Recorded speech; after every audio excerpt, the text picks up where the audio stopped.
Magandang araw mga kaibigan.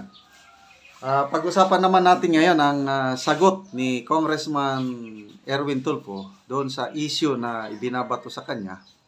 Yung tungkol sa kanyang citizenship. Pilipino ba siya o American citizen ba siya? Sino ba si Eric Sylvester Tulfo? Siya ba? O the same Erwin Tulfo ba? O ibang tao? Ayan, nagsalita na po siya sa isang programa sa TV. Kaya lang, malayo ang kanyang sagot. Ang pinaliwanag niya, yung nagtiinti siya, hindi niya ikinakaya na nagtiinti siya dahil para sa pamilya. Yung mga comments na nababasa ko is paawa effect. Malayo ang sagot niya doon sa issue. Okay, ito.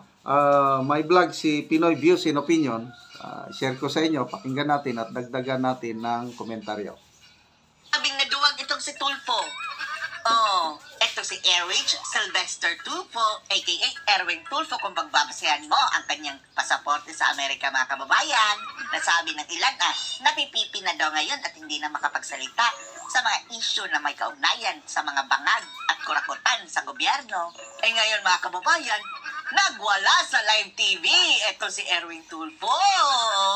Dahil ang pinag-uusapan ng mga kababayan ay ang mga bashers niya.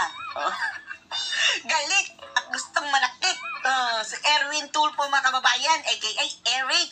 Dahil ang kalaban niya ngayon, mga kababayan, ay mga bashers na kumikiston daw sa integridad niya, mga kababayan, dahil sa issue ng kanyang stolen identity. Yung issue sa kanyang passport, mga kababayan. At bagamat nagsalita na sa wakas ito si Erwin Tulfo, aka Eric, mga kababayan, ay hindi naman niya sinagot ng diretso ang tungkol sa pagnakaw daw niya di umano, yung fraudulent act na kumuha siya ng identity sa Amerika bilang Eric Sylvester Tulfo. Ang ginamit niyang palusot ngayon, mga kababayan, ay nag-TNT daw siya sa Amerika. Panoorin niyo po. Ngayon. Ngayon. Galit na, mga kababayan, no? Akala natin nagiging maamong tupa na ito, mga kababayan, dahil simula nang naging congressman ito tahimik pa sa sementeryo, hindi na natin naririnig na nagsasalita. Ini-question ako ng mga ilang mga vlogger. Mga vlogger pala ang mga kalaban niya, mga kababayan. Kaya muling tumapang. Kailang katatapang sa mga Marcos, Tulfo, kay Romualdez, at sa mga kawatan sa gobyerno. Kini-question ho ako ng ilang basher, mga troll. Bashers, troll. Diyos ko po, sabi, may karapatan pa ba yan tumakbo bilang senador, bilang... Dahil unang-una, may conviction ka na final sa Korte Suprema. As official ng bayan natin. Dumagdag pa yung stolen identity daw. Walang kredibilidad, walang Peke identity. integridad. Kung pagiging TNT ko ho. Sinong may sabi sa iyo ang issue dito ay pagiging TNT mo? Nililihis ang usapan, mga kababayan. Ang issue dito, Erwin, ay yung pagiging Eric Sylvester Tulfo mo. Ano ka nga ba? Amerikano o hindi? Sagutin mo yung pagka-Eric Sylvester Tulfo. Nakakuha pa ng American passport, mga kababayan. Oo, naging TNT ka. Given. Wala kaming pake. How about yung stolen identity? Kung pagiging undocumented alien ko po, Wala kami, hindi yan. ibawal po ako magsilbi. Walang bawal-bawal. Kaya ba tahimik ka sa mga Marcos, Erwin, dahil para hindi ka pagbawalan tumakbo? Anyway, mga kababayan, okay naman tayo dito kay Tulfo dati, no? Sumama lang ating loob dito, mga kababayan, dahil nung pumasok ito sa politika, luhod, kinatamba. Naging aso ni Tamba, mga kababayan. Tahimik pa sa sementeryo dito pagdating sa isyong kurakutan. At lalong-lalo na dyan kay BBM. Tahimik pa yan sila, sementeryo. Bawal na po ako magtrabaho sa ating bayan na ginawa ko lang naman ho yun para mapakain yung mga anak ko. Sige. Ang ginagawa nito, mga kababayan, nililihis ang usapan. Nagpapaawa sa mga kababayan din natin, mga OFW. Iba, yung ba OFW?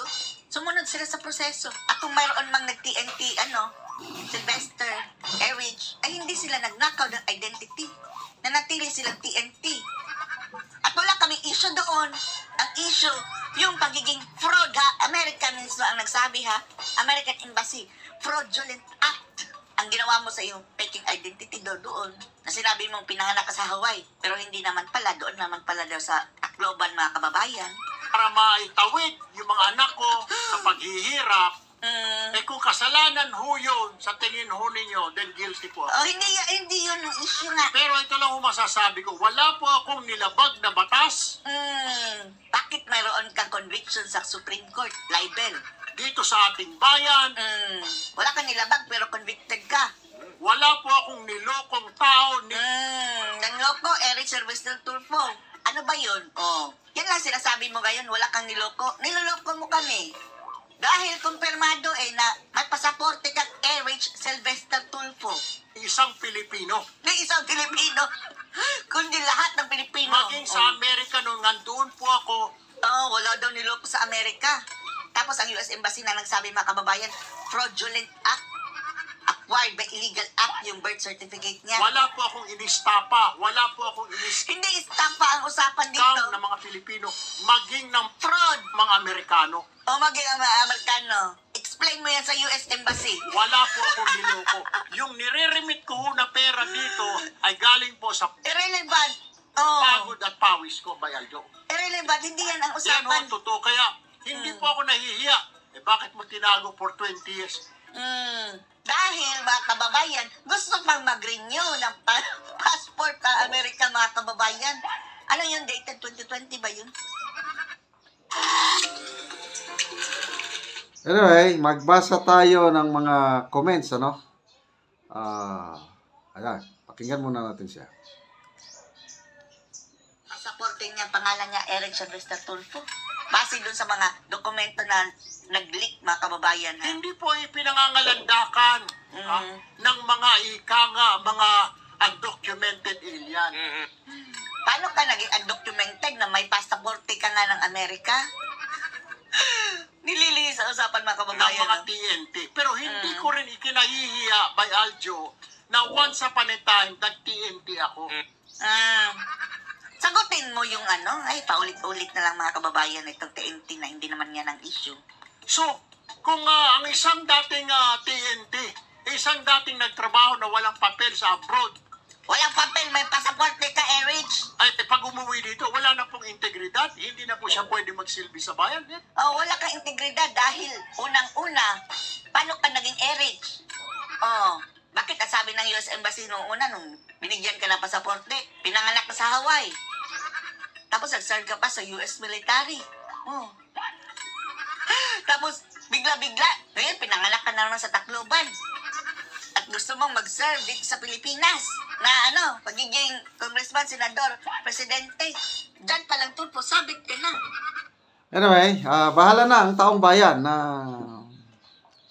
maghusga kung ano ba talaga ang katotohanan. Kasi hindi nasagot yung issue.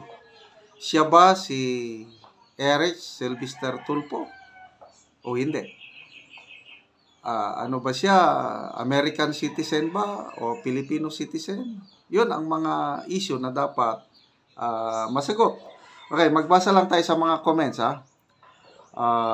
Jaber Sarep, sabi niya, basta Tulfo brothers, huwag nyo na iboto. Pera-pera lang yan. Arman De Leon, big no sa mga Tulfo brothers. Huwag ka na mag-explain, lalo ka lang nababaon sa kasinungalingan mo. Raven Mike Channel, sa mga nakita na ng tao ngayon ay palagay ng taong bayan mas deserving si Congressman Marcoleta for Senator. Ay si winner. Wala nang Tulfo, never again kahit apo nyo. Di na namin iboboto. Yude Lien Banaraw, huwag nyo na iboto si Erwin Tulfo, manloloko ito. Glory Jean Mogote, simple lang yan. Kung kaya mong lokohin ang Amerika, mas lalo pa ang Pilipinas. Pasaklulo ka kay Rapi, huwag iboto yan. Nilalayo ang usapan. Natalie Mildred Caldona, Drama Pamor Tolfo, Irene de la Cruz, no Tolfo, 0 vote. Baloy Gogong, yan ang pakana ng akap. Sigurado magnanakaw yan, ang sinungaling ay kapatid ng magnanakaw. So, marami pang comments dito na puros negative kay Congressman Erwin Tulfo. So, mabuti nagsalita siya, nagpaliwanag, nasa taong bayan na maniwala o i-reject ang kanyang paliwanag.